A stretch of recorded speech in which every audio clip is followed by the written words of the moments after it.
Boa tarde, paz do Senhor Jesus, seja com todas vocês. Então vamos lá para a palavra de Deus, Filipenses 2. Se há, pois, alguma exortação em Cristo, alguma consolação de amor, alguma comunhão do Espírito, se há entranhados afetos e misericórdias, completai a minha alegria, de modo que pensais a mesma coisa, tenhais o mesmo amor, sejais unidos na alma, tendo o mesmo sentimento. Nada façais por partidarismo ou vanglória, mas por humildade, considerando cada um dos outros superiores a vós mesmos. Não tenha cada um em vista o que é propriamente seu, senão também cada qual é dos outros, né? E o que Paulo está exortando ao amor fraternal.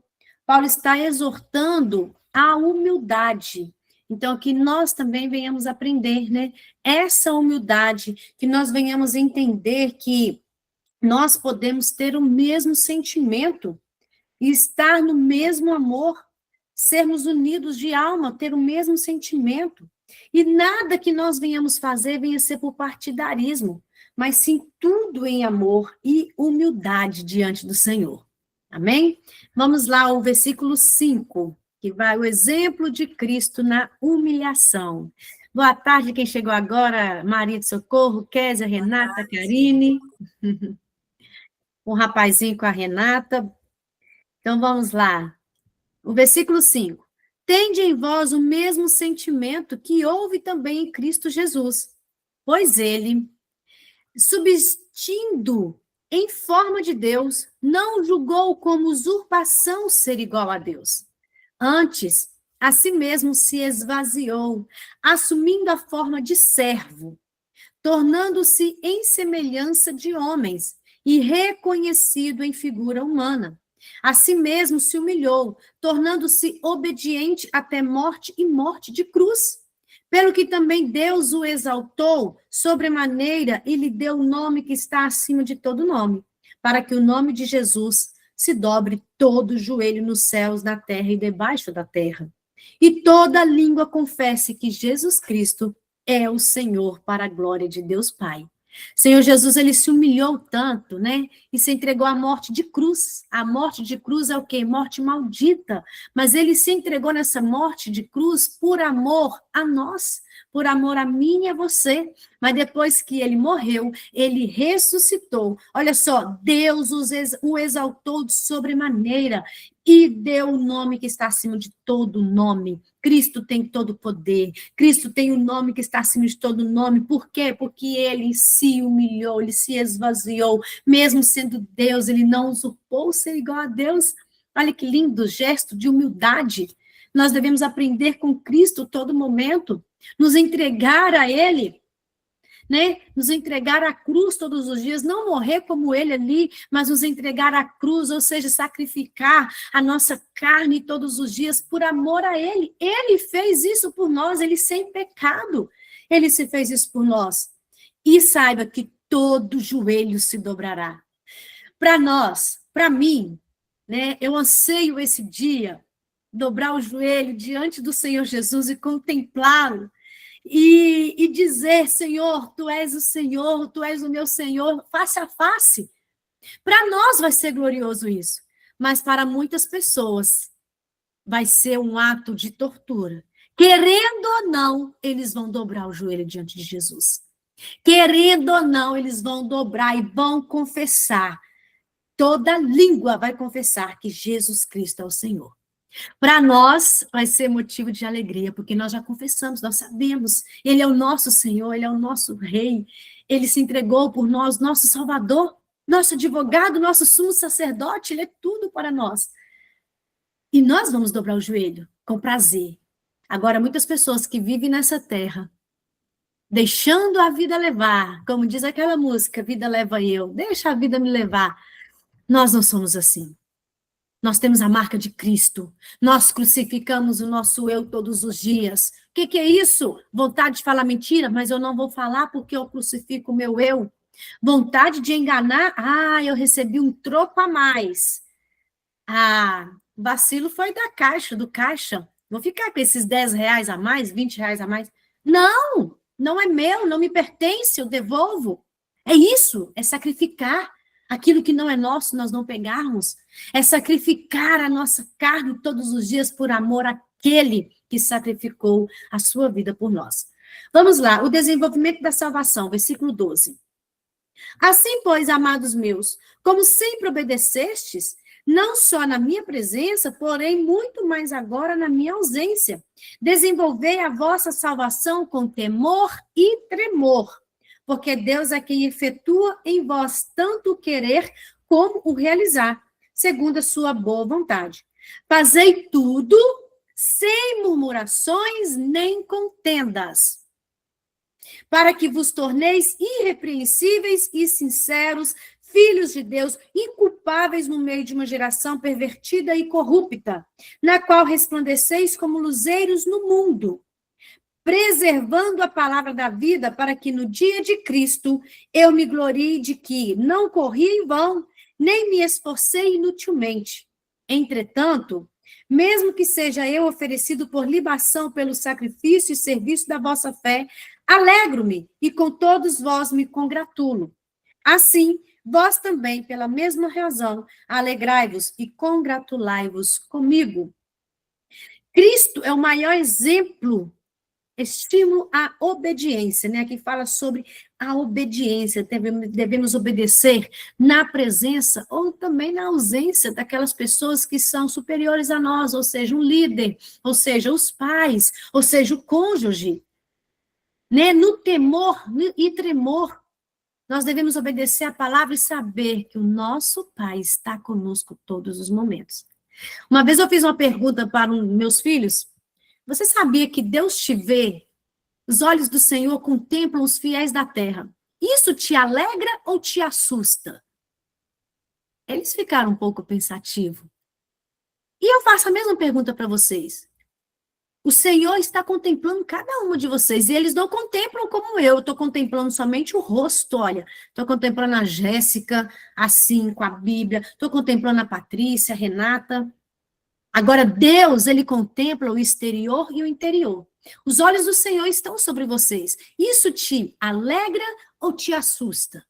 Aí fica cada uma na sua resposta, na sua consciência, não precisa responder para mim. Não responda para mim. E entenda que Cristo é o maior exemplo de estímulo, o maior estímulo de obediência. E a doutrina, né, ela tem sempre propósitos. Então, nós devemos expor sempre a palavra do Senhor, porque a doutrina é o quê? Conduzir a igreja na verdade. A verdade é a palavra. É o alicerce. É o alicerce. Então, nós devemos entender que cristão deve obedecer. Nós devemos obedecer à palavra de Deus. E olha só, esse versículo, fazem tudo sem murmurações e nem contendas. Aí eu volto lá também naquela passagem de Marta e Maria. Né? Marta, ela quis, nós já lemos esse livro, ela quis com amor servir o mestre, mas ela pegou uma demanda demais para ela. E aquele momento era um momento de sentar aos pés de Jesus e ouvi-lo. E depois veio o que na vida de Marta? A murmuração, a reclamação, a indagação. Mestre, não vê que eu estou trabalhando o tempo inteiro sozinha? Por que que Maria não está aí? Mande ela vir me ajudar, querendo dar ordem a Jesus. Quantas vezes nós agimos assim? Queremos fazer para sermos vistas e depois queremos dar ordem? Não é você fazer para ser vista, você já é vista com os olhos da fé. Deus já te contempla. Deus já te ama do jeito que você é. Mas o primeiro, escolher a boa parte. Primeiro, assentar aos pés do Senhor. E depois, quando for fazer, sem murmuração, sem contenda, sem indagações. É isso que Deus quer para a nossa vida. É isso que o Senhor tem para mim e para você. Para nós vivermos essa vida abundante na presença dEle. E todo momento, olha, assim vós também, pela mesma razão, alegrai-vos e congratulai-vos comigo. Né? Foi o que nós lemos lá no início, que essa carta a Filipenses a todo momento chama para quê? Para essa alegria, regozijar sempre no Senhor. É isso que Paulo está nos ensinando. Vamos lá no versículo 19. Espero, porém, no Senhor Jesus mandar-vos Timóteo, o mais breve possível, a fim de que eu me sinta animado também, tendo conhecimento da vossa situação. Porque a ninguém tem igual o sentimento que, sinceramente, cuide dos vossos interesses. Pois todos eles buscam o que é seu próprio, não o que é de Cristo Jesus. E conheceis o seu caráter provado, pois serviu ao Evangelho junto comigo, como filho e pai. Este, com efeito, é quem espero enviar. Tão logo tenha eu em vista a minha situação. Tenha eu visto a minha situação. E estou persuadido no Senhor de que também eu mesmo brevemente irei. Julguei, todavia, necessário mandar-vos até vós, Epafrodito. Por um lado, meu irmão, cooperador e companheiro de lutas, e por outro, vosso mensageiro e vosso auxiliar nas minhas necessidades. Visto que ele tinha saudade de todos vós, e estava angustiado porque ouvistes que adoeceu. Com efeito, adoeceu mortalmente. Deus, porém, se compadeceu dele, e não somente dele, mas também de mim, porque se eu não tivesse tristeza sobre tristeza, para que eu não tivesse tristeza sobre tristeza, ou seja, pelo que o amigo, né, o irmão, ficou doente e morreu, e adoeceu. E adoeceu mortalmente. Aí ele falando que Deus teve misericórdia dele para que não tivesse tristeza sobre tristeza, porque o luto, né, é difícil, a gente entende isso, que existem os processos do luto. Aí Paulo está falando sobre isso, que Deus teve misericórdia dele. Por isso, tanto mais me apresso em mandá-lo, para que, vendo-o novamente, vos alegreis, e eu tenha menos tristeza. Recebei-o, pois, no Senhor com toda a alegria, e honrai sempre os homens como esse, visto que, por causa da obra de Cristo, chegou ele às portas da morte e se dispôs a dar a própria vida para suprir a vossa carência de socorro para comigo. Glória a Deus. Ei, Kelly, boa tarde, Pai do Senhor. Paz do Senhor, meninas. Hoje nós... Mulheres. Isso. Meninas não, mulheres. Oh, glória a Deus. Hoje nós começamos um pouquinho mais cedo, tá? E já até finalizamos agora o capítulo 2, e nós entendemos que Paulo, ele confiava em Timóteo, falou assim, não, vou enviar Timóteo, né, porque eles eram como filho, Timóteo, né, tinha Paulo como pai, aprendeu como pai, então ele tinha essa confiança em Timóteo. E será que nós hoje, como mulheres de Deus, será que o nosso líder, né, nosso pastor, pode falar assim, olha, eu vou enviar fulano, porque eu confio nela, eu confio no trabalho dela. E é assim que as pessoas devem olhar para nós. E nós devemos olhar para as pessoas.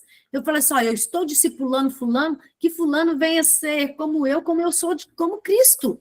Nós devemos representar Cristo a todo momento, e como Paulo mesmo já falou, já mencionou, sede meus imitadores como eu sou de Cristo.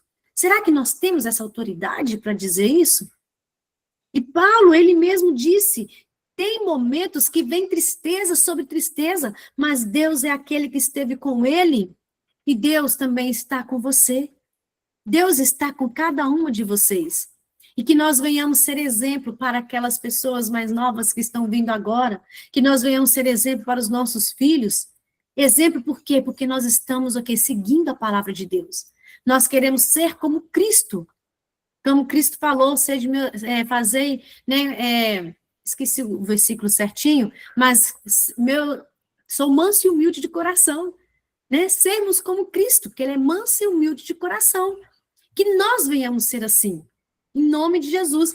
Como que Cristo se humilhou tanto no início desse versículo? Sendo Deus, ele não usurpou ser igual a Deus. Ele deixou o trono de glória e veio por amor a mim e a você. Então vamos retribuir esse amor ao Senhor, fazendo a vontade dele, sacrificando todos os dias a nossa carne. Vamos retribuir esse amor, alegrando nele, mesmo que as dificuldades venham. E se vier tristeza, ele é aquele que é o seu refúgio. Se vier momento de angústia, ele é aquele que está com você e não te deixa só.